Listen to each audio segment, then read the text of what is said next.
Hello, আসসালামু আলাইকুম বন্ধুরা, কেমন আছো? আশা করি ভালো আছো। তো এই ভিডিওটা হলো যাদের ফোন গরম হয়ে যায়, হাতে ফোন নিলেই ফোন গরম হয়ে যায় তাদের জন্য। তো তারা কি করবা, প্রথমে তোমাদের যে সেটিং অপশনটি আছে তার ভিতরে চলে যাবা।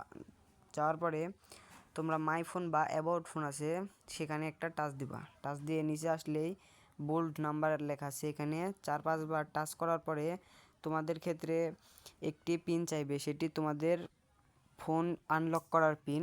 সেটি দেওয়ার পরে তোমাদের ফোন অটোমেটিক রিসেট নেবে। রিসেট নেওয়ার পরে তোমাদের ডেভেলপার অপশনটি চালু হয়ে যাবে। ডেভেলপার অপশনটি চালু হওয়ার পরে তোমরা সম্ভবত ডেভেলপারের ভিতরে ঢুকে যাবা।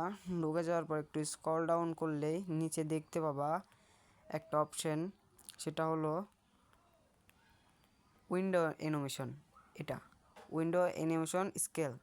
এখানে তোমাদের সম্ভবত 5x থাকবে, তোমরা এটি 1x করে দিবা, তাহলে তোমাদের ফোন অনেক ঠান্ডা হয়ে যাবে। তো ভিডিও ভালো লাগলে একটি লাইক এবং সাবস্ক্রাইব করবা চ্যানেলটি।